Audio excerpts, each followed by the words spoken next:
Thank you for your patience as you will be listening to a half asleep preacher. I guess it's better to have a fully awake congregation and a half asleep preacher and not the other way around. So I am delighted to celebrate Pentecost Sunday with the South Yarra Baptist community in Melbourne. And I have based my reflection on the first part of chapter 5 of the letter of the Apostle Paul to the Christians in Ephesus. And there is one song that is inserted in the text, and it goes like this: "Wake up, O sleeper, rise from the dead, and Christ will shine on you." So I think it is but fitting that this warning, this admonition is present there, right there in the middle of my text, so that I can be fully awake as you are right there in Melbourne. Be filled with the Spirit. Chapter 5, verse 18 goes like this: "Do not get drunk on wine, which leads to debauchery. Instead, be filled with the Spirit." On the importance of repetition of everything God-like for Christian maturity. I apologize for not giving you a written version, a manuscript of my sermon, but I can probably send it afterwards. Repetition is not in fashion nowadays. Everybody wants to have the newest in everything. It looks like repeating is like one of the worst crimes in our societies. We don't want to repeat ourselves. We want to go over to the new, a new music, a new form of worship, a new strategy, a new husband, a new wife. Yet, when we were little, we used to enjoy repetition. We used to beg for that significant adult in our life, mom or dad or an aunt or an uncle, to throw us up again, to lift us up in the air and play with us and play again and again, and we would never get tired. But then when we grew up, as C.S. Lewis says, we became more boring. And on the contrary, God keeps this characteristic of little children, and God enjoys repetition. God creates one flower with all its simplicity and all its beauty, and then God creates another one, and yet another one, and another one. And so God likes to repeat in the beauty of God's creation. God relishes the repetition of God's renewed mercy every morning as God beckons for the sun to come out yet again, one more morning. So, what is there for us to appreciate about repetition? The Bible verse that I just read about comparing getting drunk, being under the influence, and being filled with the Spirit. These two opposing actions have something in common, for both are the effect of repetition. In order to get drunk, a person has to drink and keep drinking, repeat one drink after another under normal circumstances. And therefore, in order to be filled with the Spirit, there is a recommended repetition of something. We need to do something once and again, over and over, in order to achieve the result of being filled with the Spirit. And so, this is what I am suggesting now, that it is good to make a habit of repeating everything that is God-like in order for us to be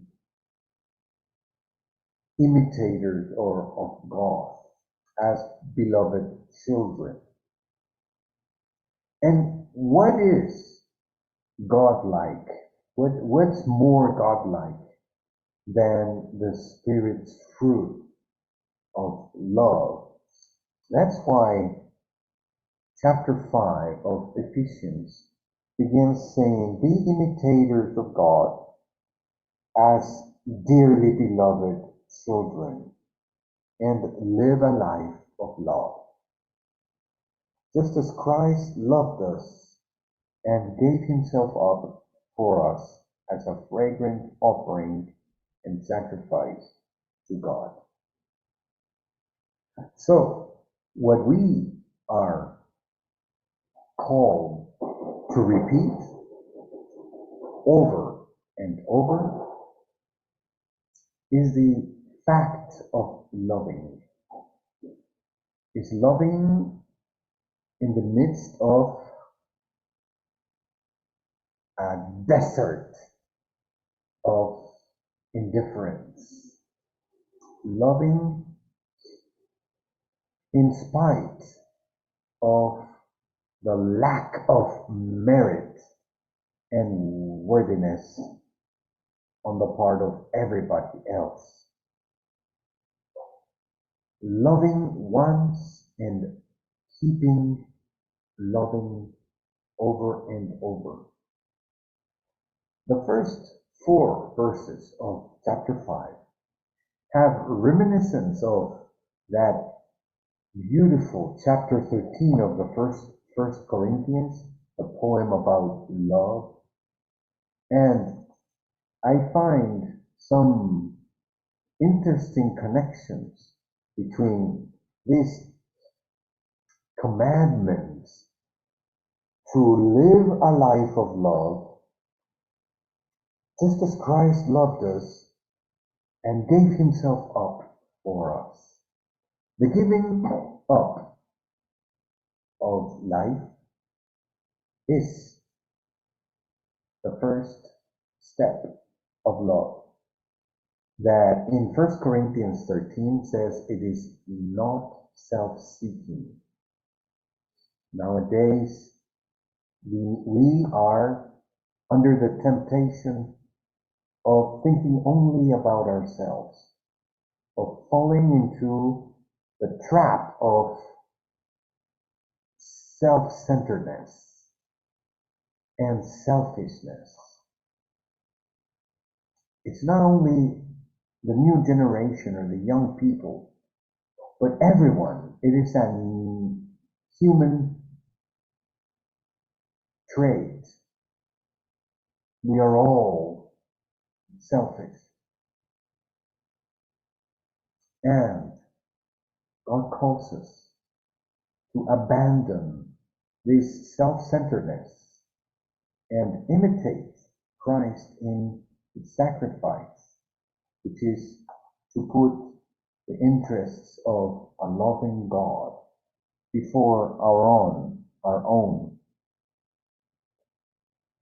But it also says that as God's beloved children, we ought not to engage in any kind of immorality or impurity or of greed.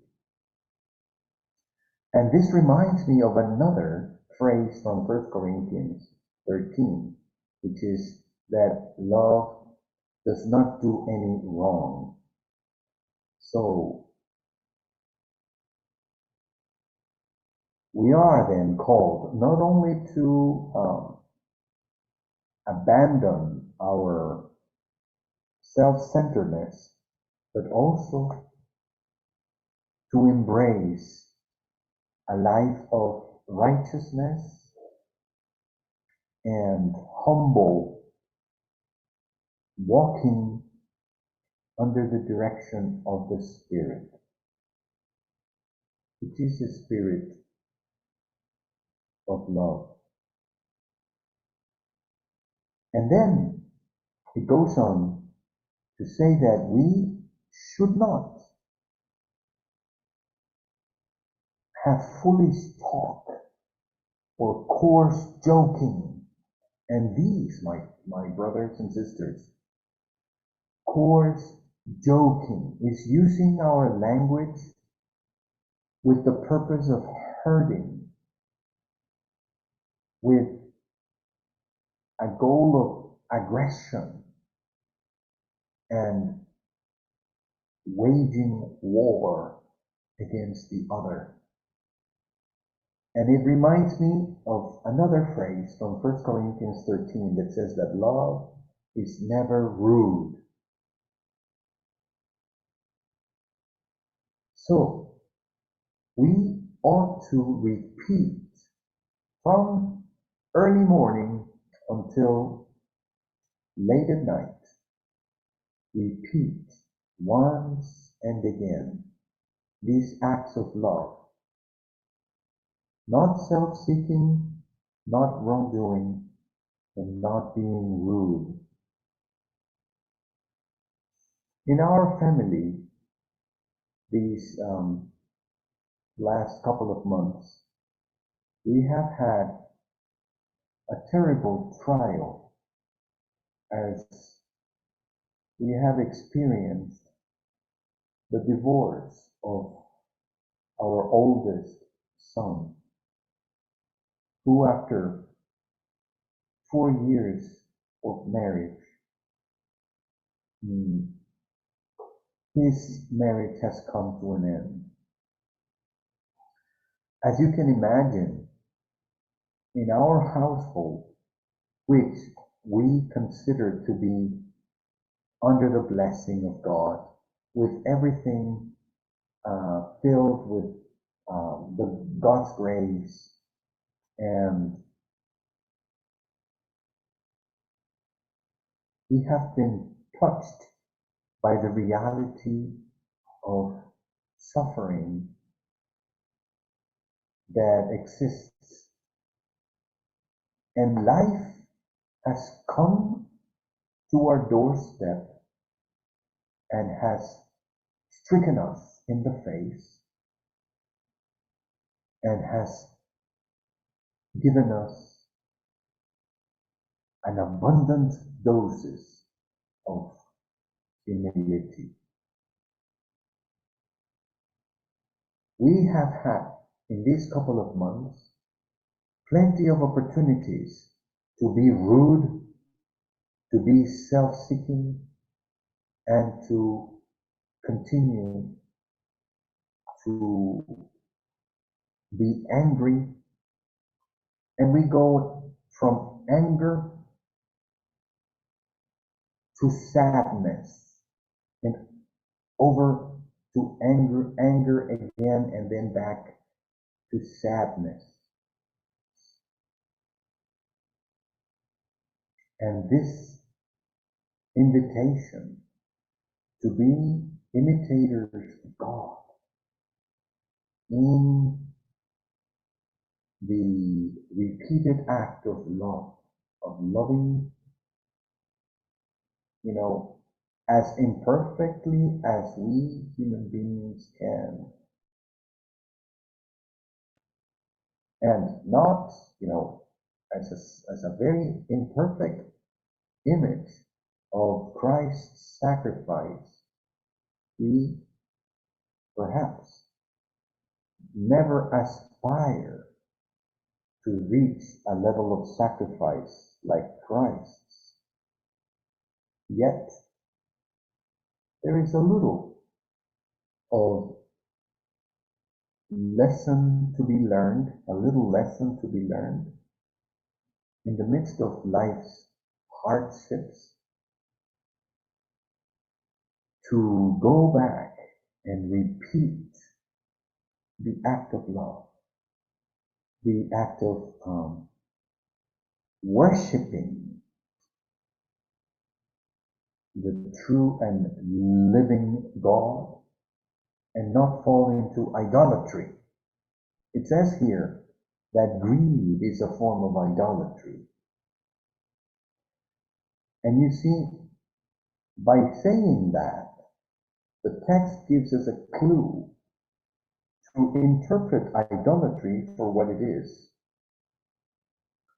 It is the turning of means into ends. Because that's what greed does. It turns a means, which is money, into an end, which is an idol. But it can, the other topics that are mentioned in the chapter can also be the subject of idolatry. Sex, our influence on others, and our relationship to money. These three can very easily become idols when what is supposed to be an instrument is turned into an end in itself. I pray to God that my brothers and sisters in Melbourne remain faithful in repeating that which is worthy repeating, the acts of love, especially under the circumstances where loving is absolutely impossible. Because then is when we realize that we are able to live in Christian maturity, filled with the Spirit, only because of the mysterious working of the Holy Spirit in us, that loves through us with humility and diminishes our tendency to be selfish and to be